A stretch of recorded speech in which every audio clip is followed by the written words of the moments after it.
Apa yang ngambang? Kita tenggelamkan. Kalau yang masih ngambang, mari kita tenggelamkan. Kira-kira apa ya? Ya, silakan. Pak siapa? Pak Sunaria. Silakan Pak Sunaria. Tentang apakah ketika kita menentukan pradik, apakah itu harus dinilai semua apakah sikapnya, pengetahuan atau penampilannya itu? Oke, apakah dari setiap KD itu harus dinilai sikapnya? Oke, sikap, pengetahuan, keterampilan begitu ya? Oke, terima kasih Pak Sunaria. Berikutnya, ada pertanyaan lagi. Kalau belum baca, mau bisa nanya. Nu nanya tuh nunggu baca. Jadi mohon maaf.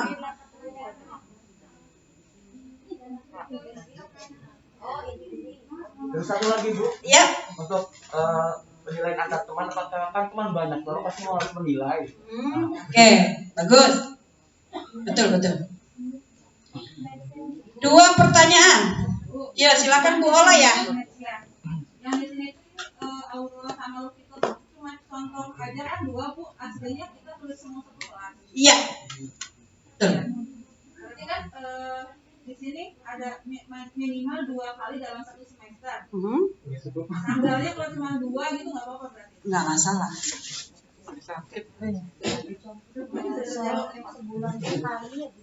Iya. Jadi intinya kalau penilaian itu untuk penilaian sikap ya. Nah, saya nanya dulu gini, logikanya, Ibu menilai sikap itu mending sesekali atau mending sering? Untuk yang saya ceritakan kemarin, untuk menentukan validitas. Mending sering, mending sesekali. Mending sering, ya itu aja. Ininya mana ya? Mana saya?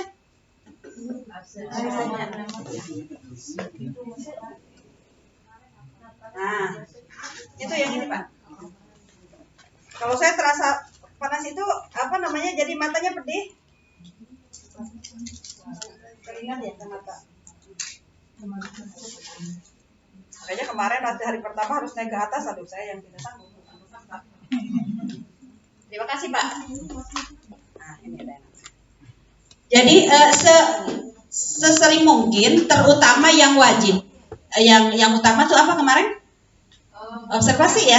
Sehingga Bapak dan Ibu harus selalu punya lembaga observasi. Jadi gini, ketika Bapak baru datang, ada anak yang misalnya ada siswa kita yang misalnya lari-lari gitu, lari-lari terus sebelum ini dia menyimpan dulu dagangan dia ke kantin, misalnya dititipin dagangan ibunya. Bapak atau ibu melihat tanpa sengaja itu gitu kan. Ingat ya, itu yang namanya observasi itu adalah pengamatan yang dilakukan oleh kelas itu baik di kelas maupun di luar kelas, begitu kan? Nah, itu ketika Bapak masuk itu ke ruangan guru, Bapak harus checklist dulu. Oh, berarti dia memiliki tanggung jawab tersendiri, bukan hanya untuk pelajarannya, karena itu menjadi sikap hidup sebenarnya. Itu menjadi nilai plus dia. Gitu. Atau contoh kecil, Bapak dan Ibu pernah ke pasar atau lagi jalan ketemu anak. Ada beberapa sikap anak. Pertama, biasanya dia lari, nggak mau ketemu, betul? Yang kedua, ini karena saya juga ngajar di MI dulu ya. Yang kedua dia dengan hormat, Bu, gitu. Kita bawa belanjaan. Nah, Bu, gitu. Habis dari mana? Dari belanja. Dua sikap anak. Nanti dia berlalu. Ada yang ketiga, ketika kita ketemu anak, Ibu habis belanja, sini saya bantuin. Nggak usah. Mak, sini saya bantuin, Ibu mau kemana? Itu mau nyamperin tukang beca. Udah, Ibu duduk di sini, saya nyamperin tukang becanya. Ada yang pernah begitu? Ibu akan menilai sikap 3 anak itu sama atau beda? Beda. Itu yang kita sebut penilaian sikap di luar kelas. Kenapa? Karena itu yang namanya sikap Bapak dan Ibu itu spontan. Itu ya. Itu yang pertama. Yang kedua, di MI kalau istirahat suka banyak anak-anak lari-lari ya, yang main segala hantu, yang main kucelukan, main apa. Ada anak misalnya yang lari-lari, ada temannya jatuh. Bapak dan Ibu akan melihat sikap real seorang siswa. Ketika jatuh, anak laki langsung, mata kaki hati-hati tas kelihatan berlompatan. Ketika ada temannya jatuh, teman-temannya mentertawakan. Satu sikap. Ibu harus catat itu, dan itu harus ditegur ketika ada kegiatan. Yang kedua ada sikap sisal. Walah, Prabu, ada hati-hati atuh. Tapi dia tidak membantu, tapi dia memperingatkan. Terus ke temannya, ulah nyusirikeun. Nggak boleh ketawa. Gitu. Ada anak yang secara spontan ketika temannya jatuh, dia langsung berlari dan membantu temannya, bahkan tanpa berbicara. Saya nanya, apakah penilaian sikap 3 orang anak itu sama? Sangat berbeda. Itulah real yang disebut observasi. Tapi bagi anak yang mentertawakan temannya jatuh, bagi anak yang membiarkan temannya jatuh, dan bagi anak yang membantu temannya jatuh, ketika kita berikan penilaian antar teman atau antar pribadi, antar teman atau penilaian diri, ketika akan mengisi bila temanmu jatuh, kamu akan membantu. Pasti menjawab ya. Betul? Teorinya mereka tahu, tapi prakteknya belum tentu. Selain Bapak dan Ibu melihat hal-hal seperti itu yang real, kejadian nyata, Bapak juga bisa memberikan itu sebagai sebuah simulasi. Bapak ingin mengecek kejujuran anak? Gampang. Tinggalkan beberapa barang atau barang di atas meja, atau hak uang, atau apa saja, atau pura-pura ketinggalan dan sebagainya. Kita akan lihat bagaimana sikap anak. Dengan resiko kalau hilang, ikhlaskan. Wih, kalau baik.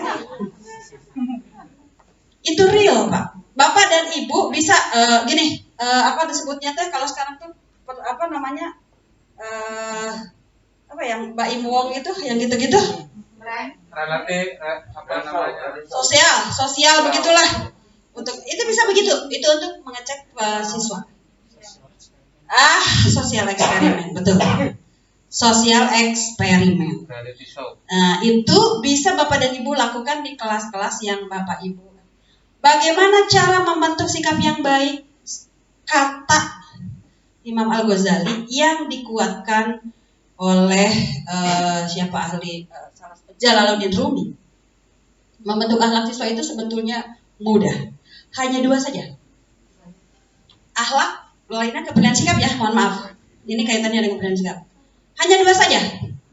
Pertama, jika sikap siswa itu sudah benar, beri penguatan, lakukan berulang-ulang sampai menjadi kebiasaan. 1. Yang kedua, jika sikap siswa itu salah, segera beri teguran. Tunjukkan mana yang benar, sehingga siswa akan akan mengetahui bahwa sikap itu salah dan harus dirubah. Jika Bapak tidak menegur sikap yang salah, itu akan dilakukan oleh siswa berulang-ulang dan menjadi kebiasaan. Itulah nanti menjadi karakter. Ya, tidak apa-apa, Bu. Paham nggak, Bu? Hanya 2 pembentukan sikap itu. Jadi kalau ada anak yang sampai kelas 6 bandel, itu berarti Bapak juga ikut andil salah. Ketika siswa berbuat salah, itu tidak ditegur. Bu, sudah ditegur begini, banyak ya. 1001 cara untuk menyadarkan siswa agar siswa harus benar. Benerkeun heula. Kalau sudah benar, biasakeun. Gitu we. Lamun salah benerkeun, lamun geus bener, biasakeun. Bapak dan Ibu akan melihat anak yang rajin sekali di sekolah, betul? Ada anak yang rajin sekali ke kantin, betul? Aya anak nu rajin ngahareuyan batur, betul? Can ceurik mah nu dihareuyanna terus we eta. Nu hijina bagi ceurik, nu hijina bagi ngahareuyan. Nyetel eta. Ada yang begitu? Selalu ada di setiap MI itu. Aya nu hijina mah nih sautak saeutik teh tari ceurik, guru namanya segar geteun gitu. Babaturanna nu lalaki beuki bisa ngahareuyan. Oke, Bapak dan Ibu. Sikap-sikap seperti itu salah satu kelemahan guru. Kenapa? Guruna teu sabar. Kenapa ujug-ujugna marah kan? Dan marah itu bukan sikap yang baik, sama sekali bukan sikap yang baik. Ketika Bapak dan Ibu memarahi anak, sesungguhnya Bapak sedang mengajari bagaimana bersikap kepada orang lain ketika orang lain melakukan kesalahan. Jadi marah itu menjadi bagian didikan dari Bapak dan Ibu di hadapan siswa. Jadi sebetulnya untuk membentuk sikap satu saja modalnya, sabar dan terus tanpa henti untuk membetulkan. Siswa ge Pak ariku sering-sering terima di omongan, di leleyan, cek orang Sunda.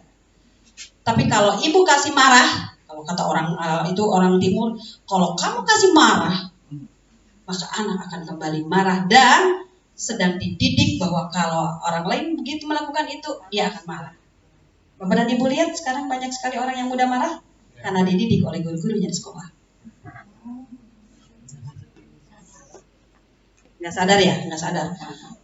Ayah budak anu ngaheureuyang tadi ari kamu naon ngaheureuyang we teh. Nggak boleh begitu tuh. Itu tuh sangat tidak terpuji. Bari ngambek-ambekan cek siswa teh. Jadi nanti kalau saya jadi orang tua, kalau ada anak yang seperti itu saya, itu akan Nah, ketika ada anak yang seperti itu sini. Diajak ngomong, kamu kenapa tadi? Iya Pak, jadi jangan gini.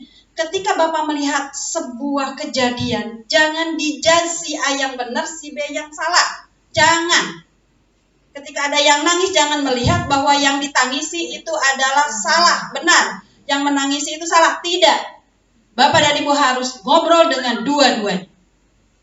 Boleh jadi yang menangis itu sebetulnya yang salah. Jangan pernah menjudge dengan hanya satu pandangan. Panggil satu-satu, jangan dua-duanya. Ngomong ya, sudah dapat dua-duanya, Bapak akan memperkirakan, sok liungkeun sebenarnya anak kumaha, akan dapat itu. Dan sebagai guru, Bapak dan Ibu harus memberi contoh. Jadi gini Pak, ini pengalaman pribadi ya, saya pengalaman pribadi. Baheula waktu saya SD, saya itu tukang gelut lah menurut orangnya. Saya tuh senang sekali membuat orang lain menangis gitu ya. Senang. Jadi ketika orang lain menangis saya suka gitu ya. Kenapa? Ada saya sendiri tidak tahu ya intinya mah bada gue lambu ya. Ada kepuasan. Sebetulnya orang lain menangis ketika saya diganggu. Saya tidak pernah mengganggu orang lain, tapi ketika saya diganggu, saya bisa merugikan orang lain. Bisa dipahami nggak? Nah, jadi istilahnya kalau istilah dulu waktu saya aliyah, jangan ke anak teman-teman saya bilang jangan membangunkan macan sedang tidur. Saya tidak mengganggu orang lain, tapi ketika saya diganggu, maka sangat merugi dia begitu. Sehingga saya kelas 5 SD itu pernah sampai mematahkan tangan orang, tangan teman kakak kelas. Kenapa? Karena saya di musola ditajuk Bu. Karena saya sedang mengaji. Heureuy biasa lalaki gitu kan, kakinya ke atas Quran, saya sangat tersinggung, saya pegang itu kakinya, diputer ke dia tangannya kan menahan, langsung krak gitu potong. Semua orang melihat bahwa saya yang salah. Tapi bapak saya langsung nanya, itu kejadiannya bagaimana? Saya ceritakan, kata bapak saya sudah tidak apa-apa. Bapak saya seminggu dikeresek nungguan anak yang potong kakinya. Dan saya tidak dimarahi. Tapi sejak itu saya sudah tidak berani lagi melukai orang. Kenapa? Saya kehilangan bapak saya kan seminggu. Ibu saya hanya bilang, saya nanya bapak kemana? Kata ibu saya, menunggu anak yang kemarin tangannya patah. Ibu saya tidak bilang, nanti jangan matahin tangan orang ya. Enggak. Ibu saya hanya bilang bahwa bapak sedang menunggu anak yang patah kemarin tangannya. Bapak saya tidak ngomong apa-apa, ibu saya hanya menceritakan itu. Tapi saya sadar apa yang saya lakukan itu salah. Bisa dipahami nggak Bu? Ya. Justru kalau saya dimarahi, saya akan bilang yang salah bukan saya, dia, gitu kan? Bapak saya tidak marah, bapak saya langsung kenapa? Gitu. Ketika saya pulang sekolah, biasa barudak lelaki gini, gelutan sampai saya ngejebur ke sawah kan. Saya bilang kalau ada yang berani mengganggu saya bilang saya apa tarik jebur? Saya tarik kan, dilelep ke eta karena meletak gitu. Sampai dia menyerah baru ini. Hampir pingsan kan, dia dibawa ke rumahnya. Saya dengan santai pergi aja. Bapak saya dipanggil kan, biasa begitu. Dan bapak saya nanya, itu kenapa? Teman-temannya semua memihak ke anaknya, tidak pernah gentar. Saya bilang, saya siap dihukum. Saya ceritakan kronologisnya seperti ini. Saya kalau dia tidak ngejeburkan, saya mau untuk apa? Gitu. Nah, jadi kejadian-kejadian itu ketika saya jadi guru Bapak dan Ibu, saya tidak pernah menjudge seseorang anak dengan apa yang saya saksikan atau saya dengar. Tapi saya akan bertanya kepada siswa, iya teh kumaha kejadiannya? Bukan karena saya membaca buku, tapi saya ingat kejadian-kejadian saya masa lalu. Ayo ketinggang non, ayo ketinggang bola. Salah sorangan, saya lagi main bola, mana nanya nyamperkan, jebetkan gitu. Saya salahnya di mana? Kalau dengan saya nggak masalah. Kalau saya dihukum, saya siap dengan dihukum. Jadi saya sudah biasa dihukum, Pak. Dihukum sama guru. Tapi yang akan mendengarkan saya adalah biasanya orang tua saya. Kebetulan bapak saya kepala alia, ibu saya kepala SD. Jadi, oh iya, menangani saya memang seperti itu. Nah, bapak dan ibu, ternyata apa yang dilakukan guru, apa yang dilakukan orang tua, itu sangat terekam. Sejak saya SD, saya masih ingat siapa guru yang selalu marah-marahi saya ketika saya ribut di kelas, begitu. Saya masih ingat itu. Betul ya Pak ya? Nah, jadi silahkan. Apakah Bapak mau memberi kenangan manis kepada siswa? Atau Bapak mau memberikan kenangan pahit sekali kepada siswa? Itulah anak-anak kita sekarang, itulah generasi muda kita sekarang yang dididik oleh orang tua kita sebelumnya, oleh guru-gurunya, sehingga jadilah seperti ini. Korupsi, ya, salah guru, salah kolot, gitu. Namun guru jeung kolot teu ngajaran, anak siswa. Yang namanya sikap itu adalah proses pembiasaan. Jika ibu membiarkan anak-anak menyontek, itu karena jadi pembiasaan ya, tak? Dia akan menghalalkan segala cara. Saya selalu bilang ke anak-anak saya, apapun hasilnya kerjakan sendiri. Tidak ada ampun dalam soal mencontek. Kenapa? Mencontek ketika kecil itu bisa korupsi ketika besar. Berbohong ketika kecil itu bisa menjadi pemitnah ketika dewasa. Gitu. Jadi kalau saya ke anak-anak saya sendiri, katakanlah sejujurnya, dan kamu harus siap dengan segala resikonya. Kalau dimarahin mama cuma ngomong doang kok. Tetapi kamu memang harus merubah itu. Bisa dipahami nggak Bu soal sikap? Jadi mari kita untuk penilaian gini, ini adalah administrasi penilaian, betul? Ya. Tetapi pembentukan nilai, pembentukan karakter itu jauh lebih penting. Bisa dipahami ya? Dan sikap siswa itu dimulai di rumah, dikuatkan di sekolah. Jadi kalau ada anak yang pagi-pagi selalu menyapu, ada yang pagi-pagi selalu membantu kita, ibu, sini Bu, saya bawain. Lihat Bu, lihat masa depan dia. Akan berbeda dari orang lain. Ya Bu ya, boleh dibuktikan. Karena yang namanya sikap baik, ada 3 sikap dasar atau karakter dasar Bu. 1, jujur. Yang kedua, tidak egois. Yang ketiga, disiplin. Itu sikap dasar seorang siswa. Lihat, jika ada sikap dasar itu dimiliki oleh siswa di kelas Bapak dan Ibu, lihat nanti masa depan dia cirian memang. Dia bukan orang biasa. Dia akan menjadi orang yang beda dari orang lain. Karena itu sikap dasar. Sikap dasar itu nanti memunculkan sikap unggul. Sikap unggul itu nanti memunculkan sikap seorang pemimpin. Gitu, ya. Jadi Bapak dan Ibu, jika ada anak-anak yang berbeda, nu badeg, biasa nu suksesnya nu badeg Pak. Kenapa? Karena biasa dia kawadahan. Jadi akhirnya nggak ganggu batur. Gitu ya. Tapi kalau kawadahan ya nggak masalah. Saya pernah menangani bukan satu sekolah, ada siswa yang saya pernah membimbing guru-guru MI di Jatinangor. Ada satu kelas 2 saya ingat. Itu siswa luar biasa. Saya ngelihat semua kalau kewalahan karena siswa itu sangat cepat dalam berpikir, sangat cepat dalam mengerjakan tugas, sangat cepat dalam dalam meraih sebuah kompetensi dalam gerak. Jadi batur mah keur nggambar keneh, mana nangis beres. Batur masih menggambar, dia sudah beres menggunting. Saya bilang, Ibu harus siapkan banyak buku, beres soal si loba. Sampai orang lain sudah selesai, dia masih terus saja sampai dia akhirnya sampai orang lain belum apa-apa dia sudah ngaji ikro, sudah apa, sampai ngagoler dikasih origami banyak selesai, sumpah dikasih gambar sama origami.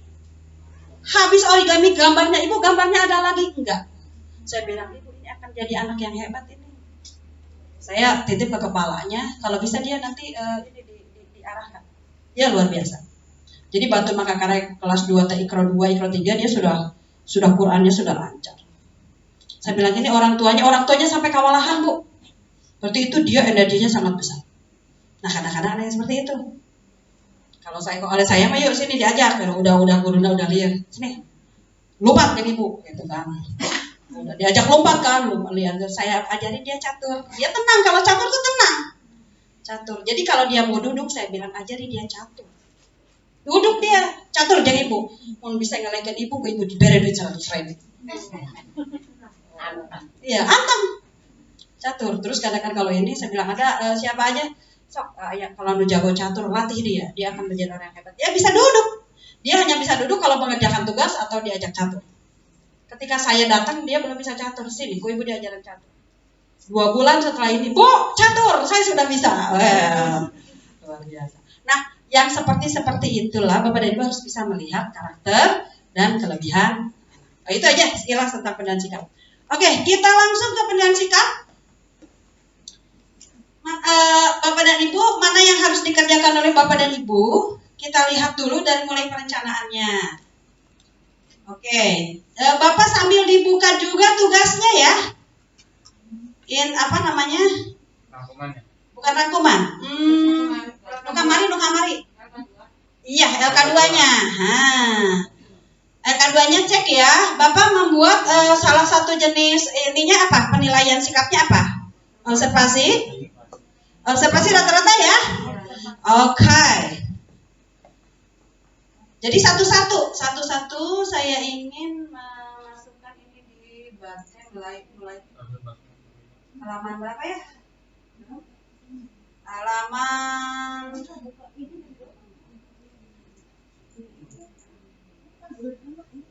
ya? 24 ya? Iya. Oke. Sip. Mohon dipahami dulu. Lihat. Menentukan indikator sikap. Tolong dicek satu persatu. Ketaatan beribadah. Saya nanya, kenapa ada sikap ketaatan beribadah? Ayana di mana eta? Iya betul. Apa namanya? Itu adanya di SKL ya, standar kompetensi lulusan yang dimensi sikap. Bapak dan Ibu nanti bisa dilihat di Permendikbud nomor 20 tahun 2016. Sikap yang harus dimiliki oleh siswa itu adalah ketaatan beribadah. Lihat, latihan indikatornya adalah perilaku patuh dalam melaksanakan ajaran agama yang dianutnya. Contohnya apa? Itu melaksanakan sholat tepat waktu. Mau mengajak teman seagamanya untuk melakukan ibadah bersama. Nah, contohnya. Terus apalagi mengajak wudhu. Ada anak yang kelas 1 2 3 kadang-kadang mau sholat wudhu lah. Ada yang begitu.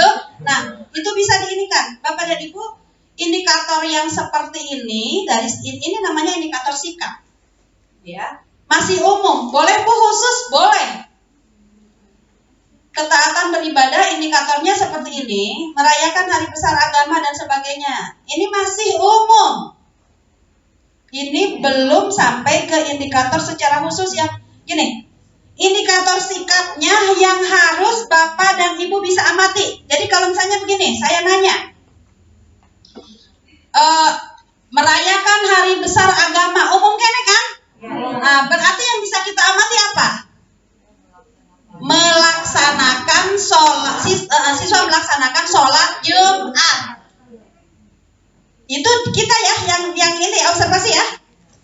Kalau penilaian temannya berarti antar teman saya melaksanakan sholat. Kalau penilaian dirinya saya bisa dipahami nggak begitu? Sekali lagi, yang namanya penilaian sikap itu yang bisa diamati, baik oleh teman, baik oleh sendiri atau menurut sikapnya sendiri. Muncul kata saya minggu kemarin sholat Jumat, ayeuna henteu ke sholat Jumat. Cek ai babaturana, Pak, da si eta mah teu pernah sholat Jumat. Nah, kamari oge henteu, dia melihatnya sekali, tapi dia akan bilang teu pernah sholat Jumat. Bisa dipahami enggak?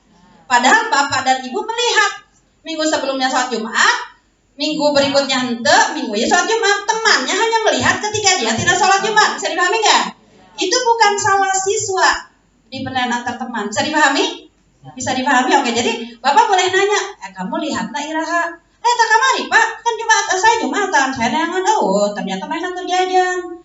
Oh Bapak melihat, oh iya, tapi Bapak melihat kamarina, minggu kamarina kamu lihat tuh, si anggap pohon-pohon, tinggal lihat. Bisa dipahami nggak begitu? Oke. Bapak dan Ibu, jadi Bapak dan Ibu harus bisa membuat indikator. Nah, indikator iya, nah bisa direm dia. Berdoa dan sebelum dan sesudah belajar. Itu sebetulnya kalau berdoa sebelum dan sesudah belajar itu bukan indikator itu. Indikator itu hanya satu. Bukan dua ya. Jadi iya mah Bapak dan Ibu di sini Bapak dan Ibu tinggal ngelihat aja di sini mau apa. Tetapi Bapak dan Ibu buatnya indikator yang bisa diamati. Jadi misalnya siswa membaca doa sebelum makan, gitu ya. Siswa membaca doa sebelum masuk ke masjid, begitu? Bisa diamati? Nah, sekali nanya yang bisa diamati. Jadi nanti di instrumennya siswa masuk masjid membaca doa contreng, ya, tidak, ya, gitu kan? Jadi ketika Bapak dan Ibu melihat, guru mangke lila-lila ngerti sih Bu, nanti bisa dipahami ya. Oke, Bapak nanti Ibu dan Ibu nanti harus bisa membuat indikator itu. Ini adalah sikap itu ada dua, ingat ya, ada sikap spiritual, ada sikap sosial. Seperti saya tadi jelaskan, saya membantu diri ya, saya membantu teman saya yang jatuh. Itu sikap apa? Sosial. Walaupun sebetulnya yang eta spiritual kenehnya, tapi secara umum itu adalah sikap sosial. Memberi pinjam pulpen atau pensil kepada temannya, itu sikap apa? Sosial. Padahal saya eta sikap spiritual kan? Bagel budak teh kan? Nah, gitu.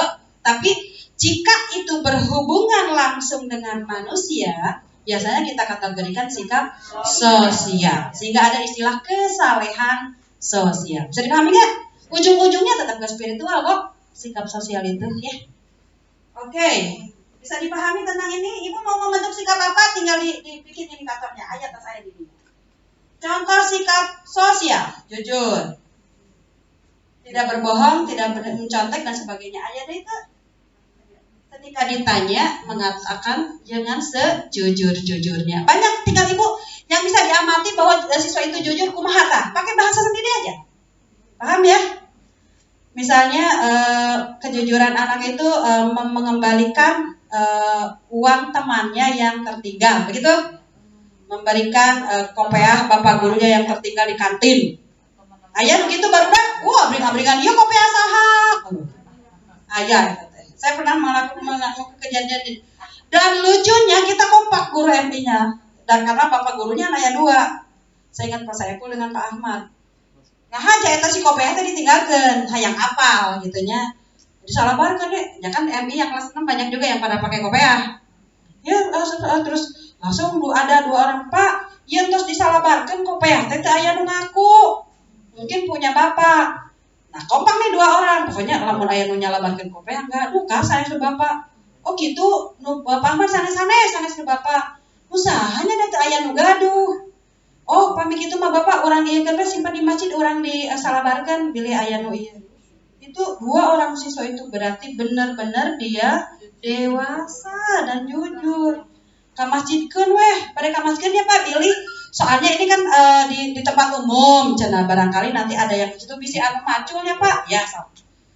Hal yang seperti saya melihat bagus ya teh budak teh gitu. Padahal kita tahu itu kopiah saha gitu. Nah, itu bisa jadi eksperimen juga untuk Bapak dan Ibu untuk mengecek siswa. Kalau bayangkan kalau misalnya bukan siswa yang seperti itu, geus lajang saya jaba kopiahna teh alus deh emang anyar keneh.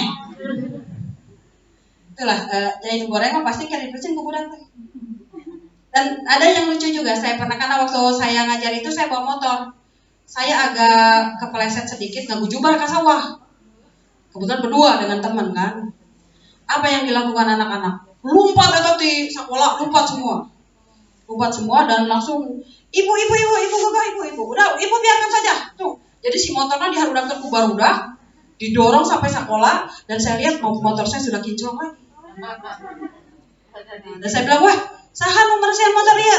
Wah, rame-rame Bu, dia. Saya kasih uang 5.000. Cok, jalan-jalan gitu. Anak senang. Makasih Bu. Sebetulnya saya sedang mengajarkan apa? Ketika anak saya rame-rame ngadorong, ngabersihan motor, dan saya berterima kasih anaknya ciciri hilang gini, bersisirian gini. Kemudian saya kasih uang. Bahwa saya melihat mereka berbuat baik, gitu kan?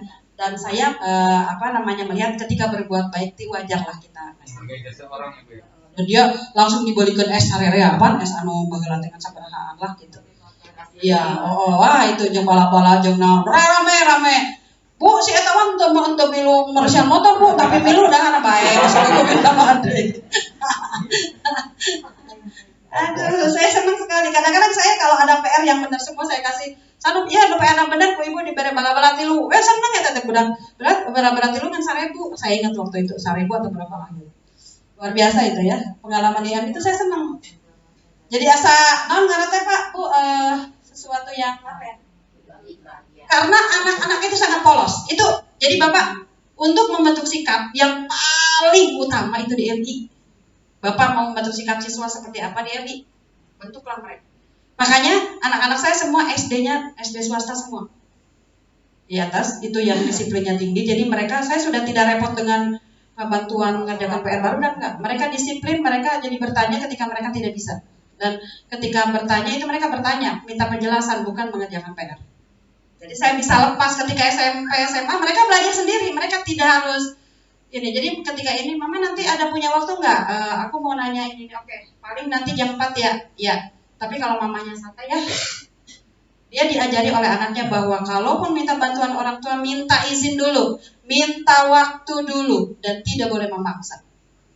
Itu luar biasa. Jadi ternyata menurut saya pembiasaan di SD itu menjadi hal penting dalam kehidupan. Jadi tolong dilakukan itu. Oke, mulai disiplin dan sebagainya. Bapak dan Ibu cek ya, ada tanggung jawab, ada santun.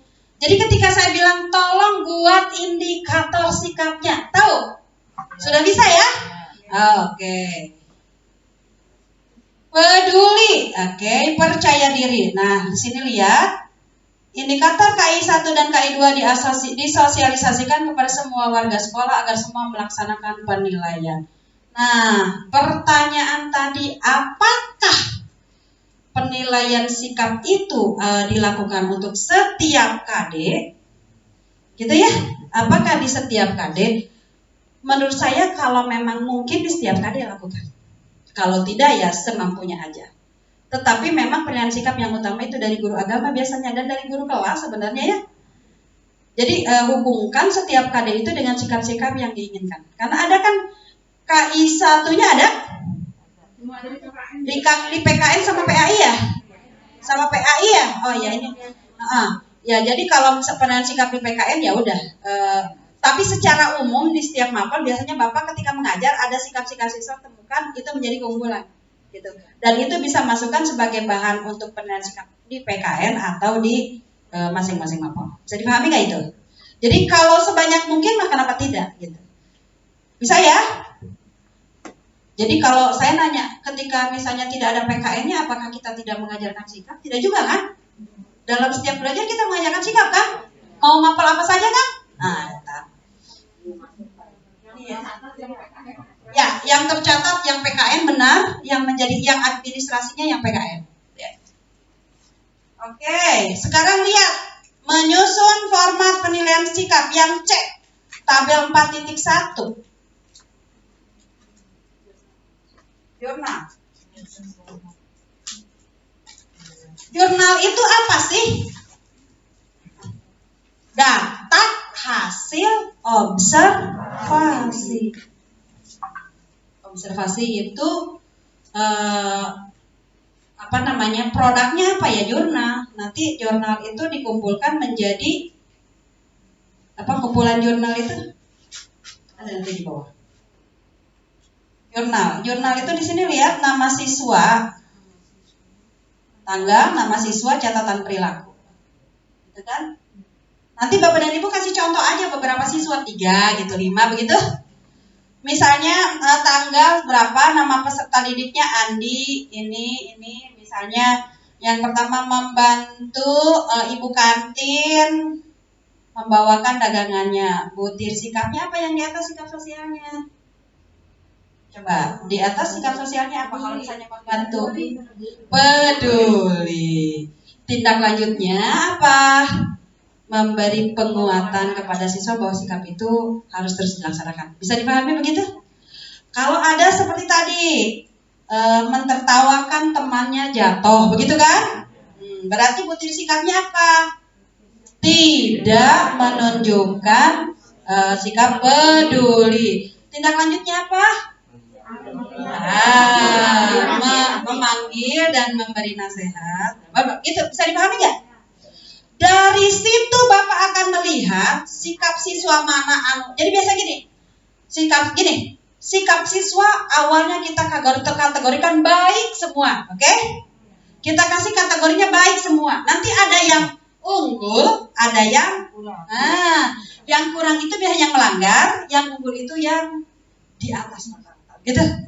Ya standarnya ketika ketemu guru itu adalah salam, memberi salam, cium tangan, misalnya ya. Itu standar. Ketika ketemu guru lari dan ketika ketemu guru membantu, kalau yang membantu berarti itu sikapnya kasih bagus, kalau yang lari itu berarti harus diberi tahu. Bisa dipahami nggak? Oke. Nah, Bapak dan Ibu lihat, ini yang pentingnya dari sikap itu. Yang tadi kita menurut konsep Imam Al-Ghazali dan menurut Jalaluddin Rumi, itulah fungsi guru, memperbaiki sikap. Jika salah, segera perbaiki. Jika sudah benar, segera perkuat dan biasakan.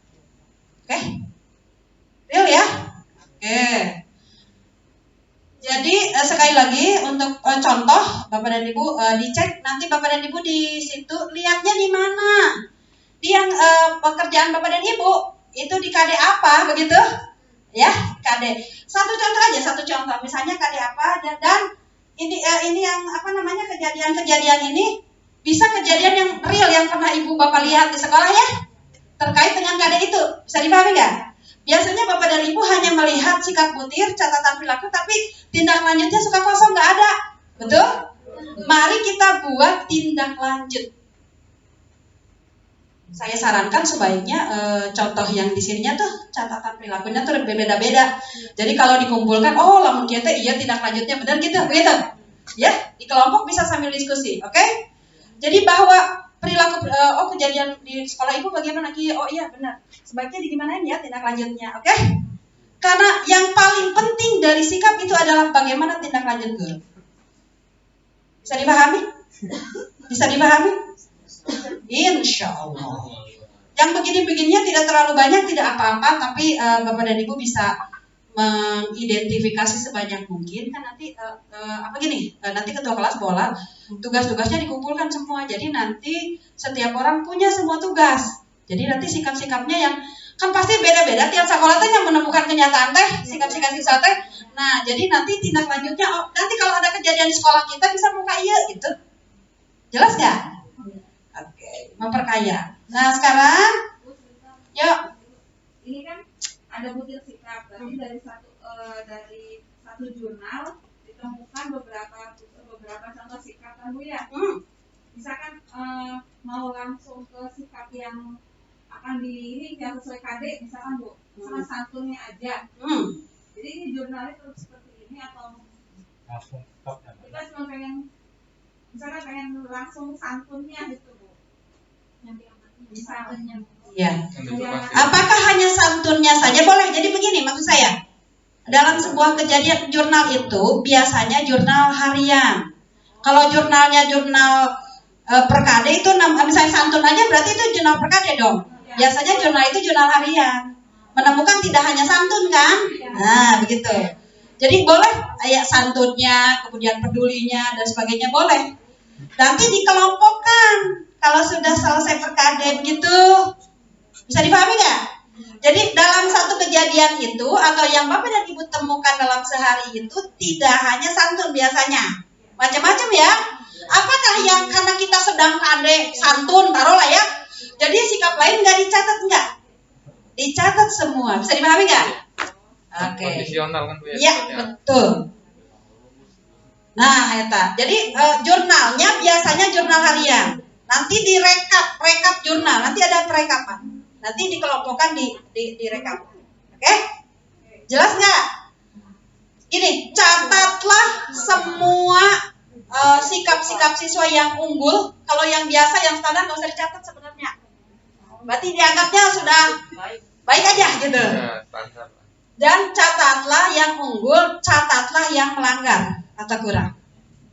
Tindak lanjutnya berbeda kan? Yang unggul diperkuat, yang kurang segera diperbaiki. Jelas? Jadi dua-duanya ada tindak lanjut? Ada.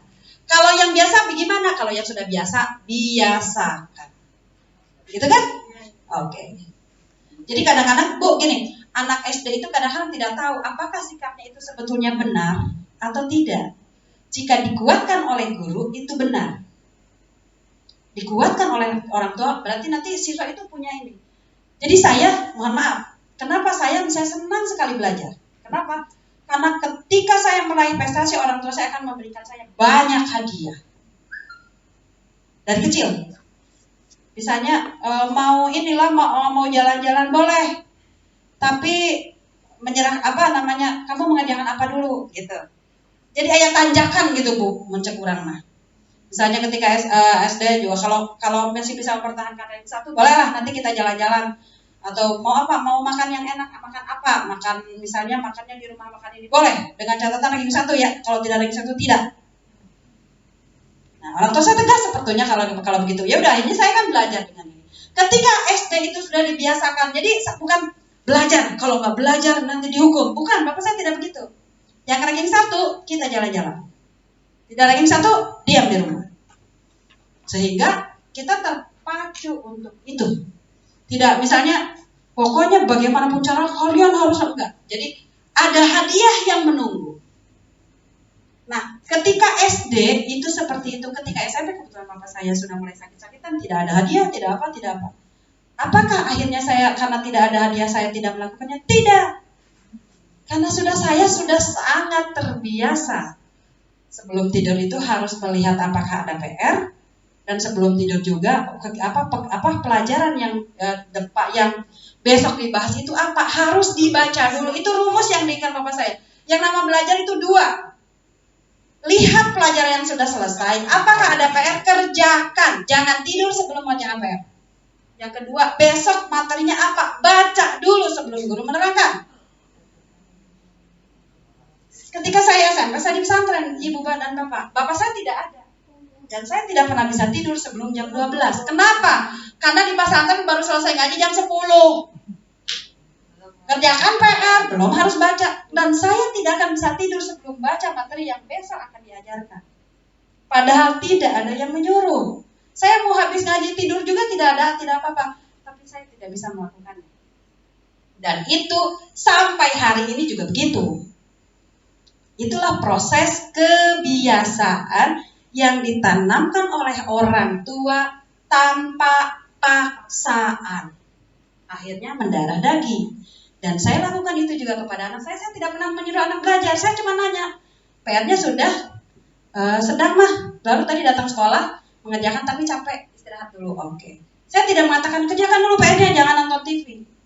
Anak saya tidak suka nonton TV.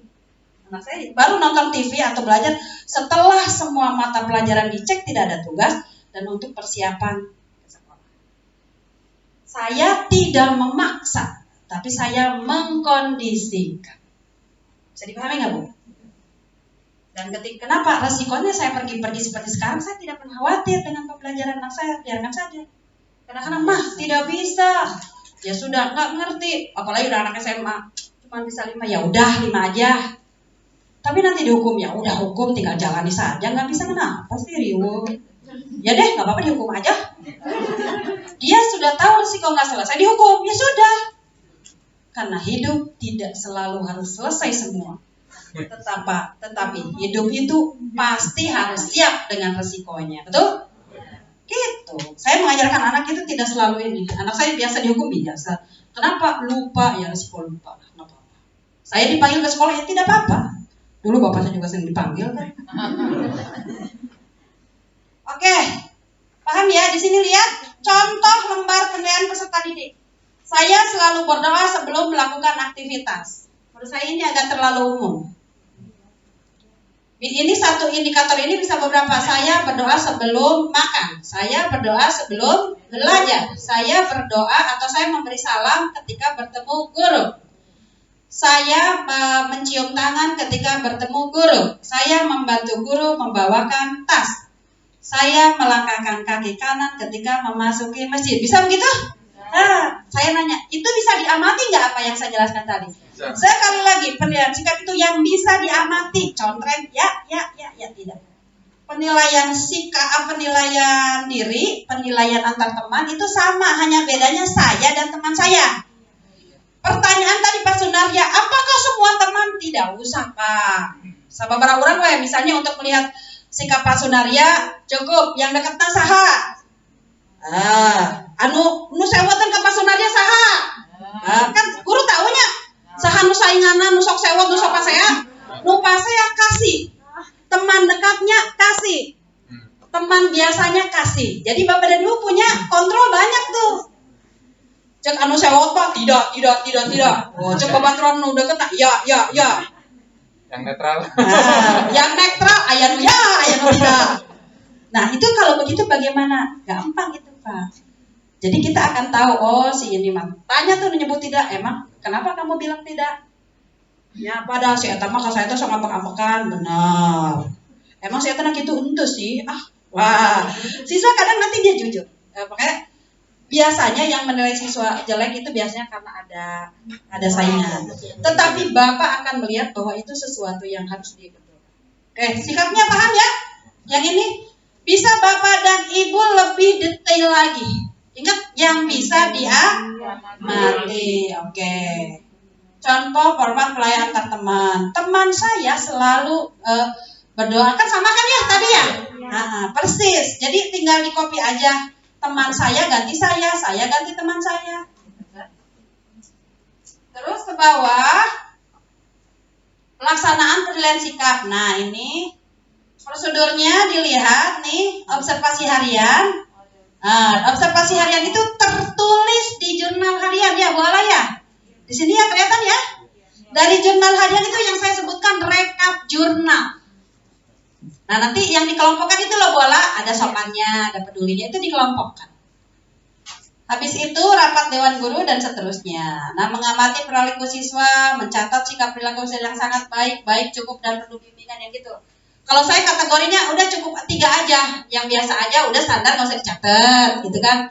Nanti di rapotnya siswa sudah baik, gitu kan. Tapi kalau yang full siswa sangat baik, ya gitu. Yang kurang, Bapak dan Ibu kalau sudah ditemukan di awal segera perbaiki, nanti di akhir pasti berubah ya. Ketika sangat kurang, anggar we kurang, berarti kita gurunya tidak melakukan tindak. Nah, kalau sudah tindak lanjut harusnya ada perubahan. Bisa dipahami nggak? Jadi kalau dari awal membuat sikap siswa seperti itu, tapi tidak ditindaklanjuti, ya hasilnya ya tidak akan. Seperti kemarin di remedial teaching teh gini. Ayo di remedinya, mau bisa-bisa. Oke. Nah, di sini lihat ya nama peserta didik. Nah, nanti Bapak dan Ibu membuat contoh yang seperti ini. Yang indikator tadi, oke? Kemudian instrumennya yang kayak penilaian sikap. Sama contoh yang ini. Cara pengisiannya. Nah, tindak lanjutnya Bapak dan Ibu tinggal diisi yang saya minta tadi. Kayaknya contoh pengisian jurnal sikap sudah seperti ini, terlambat ke sekolah. Ininya jujur, pengisian jurnal sikap sosial. Jadi Bapak dan Ibu membuat indikator, nanti tugasnya itu, oke? Yang kedua membuat apa tadi? Instrumen penilaian, instrumen apa?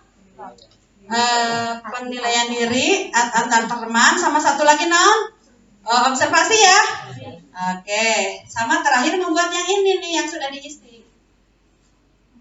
Udah itu aja dulu untuk sikap.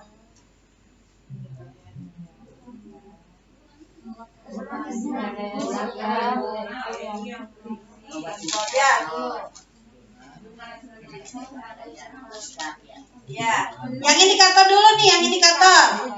Indikator sesuaikan dengan itu yang Bapak dan Ibu tugasnya kemarin. Buatlah indikatornya sikap apa? Tinggal lihat dari sini.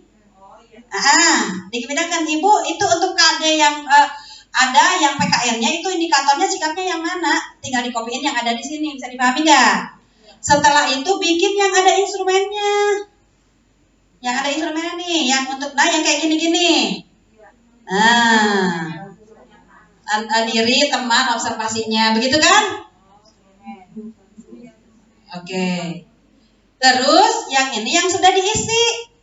Berikutnya, tambah sudah diisi geningan.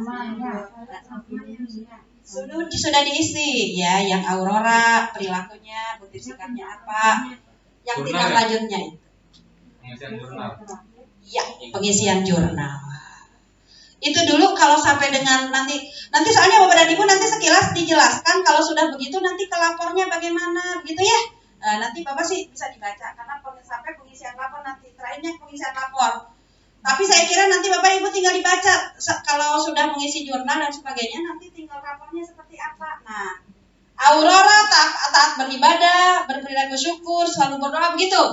Itu berdasarkan jurnal yang di atas, bisa dipahami nggak? Makanya contohnya ulah loba-loba teh budang nanti lu contohnya si aurora jeung itu sikap spiritualnya apa. Jadi bisa lah 4 contohnya. Tapi nanti yang ininya 1 orang saja. Itu berdasarkan jurnal yang di atas loh. Gitu, 1 aja. Bisa dipahami nggak nih tugasnya? Jadi dari mulai membuat indikator, kemudian instrumen yang memperhatikan si aurora ya. Habis itu mencatat perilaku si aurora. Dari jurnal itu jadilah nilai di lapor deskripsi sikap si aurora. Bisa dipahami nggak? Jadi urutannya kelihatan. Paham nggak?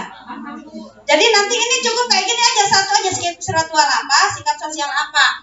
Kalau ibu dicontoh luhurna aurora jeung Andi misalnya atau 1 lagi 3. Nanti di sini lihat aurora itu apa di sini begitu. Andi itu apa begitu. Bisa dipahami, jangan banyak-banyak anaknya. Paham nggak? Jadi sabaraha kotak bikinnya. 1 kotak yang indikator sikapnya apa ya? Yang kedua penilaian observasi guru. Udah nggak apa-apa disamain aja. Observasi guru, siswa, antar teman dan penilaian diri. Kata-katanya bisa sama nggak? Bisa. Kalau yang dipegang guru kata-katanya apa? Siswa. Kalau antar teman saya. Kalau penilaian diri saya. Tinggal diganti kata hukum. Jelas? Oh, Bu, apakah banyak? Nggak usah banyak-banyak. Mau menilainya hanya 5 poin juga nggak masalah. Teman saya. Habis itu apa? Jurnal yang sudah diisi. Entong aurora kabeh di itu teh aya saha? Mutmainnah. Nanti Ahmad. Sama 1 lagi Muhammad Lutfi. Waduh, biar gaya tuh. Nya kumaha we? Barudak di MI ngaranna ge Johan, emang aya ngaranna Johan Cirebon. Nah, terakhir pokoknya sikapnya 2, ingat sikapnya 2. Sikap spiritual dan sosial. Jadi itu kudu banyak-banyak indikatornya. Sikap spiritualnya ambil 1, sosialnya ambil 1. Paham? Bu, kalau ininya di formatnya misalkan itu ada sikap, Ibu bisa dalam 1 kotak itu di luhur sikap spiritual, di hadapnya sikap sosial. Mau dipisahin mah enggak, mau disatuin boleh. Paham enggak? Sikap sosial, tapi Ibu harus tahu mana yang masuk spiritual, mana yang masuk sosial. Nah, kayak gini kan nanti akhirnya kayak misalnya yang tadi indikatornya di atas sikap spiritual, di bawahnya sosial. Indikatornya di dia bisa boleh begitu. Instrumennya juga nggak apa-apa. Ini di sini sikap spiritual, bikin instrumennya di ininya, di atasnya bikin ininya, sampai kesimpulannya juga begini. Selalu 2 kotak itu, spiritual dan oke. Yang sederhana aja, nggak usah banyak-banyak. Paham nggak ininya? Boleh kerjasama boleh, diskusi aja. Mau sikap apa? Jadi gini, kamu Bapak mah beda, saya mah enggak, saya disiplin, Bapak mah enggak, jangan begitu, sesuaikan aja dengan tugasnya. Bisa dipahami? Oke, silakan kita akan mulai sikap spiritual dulu. Saya menjelaskan sikap spiritual dulu ya. Nggak usah pengetahuan dulu ya, nanti bisa rada kabur-kabur. Saya menjelaskan pengetahuan kan sikapnya poho deui. Paham ya? Oke, silakan mulai dikerjakan. Bapak dan Ibu bikin heula kotakna semuanya. Gitu. Komunikasiannya enak. Yang belum bisa bikin kotak minta bantuan ke bapak-bapak anu geus bisa. Ya, silakan. Karena kalau pengetahuan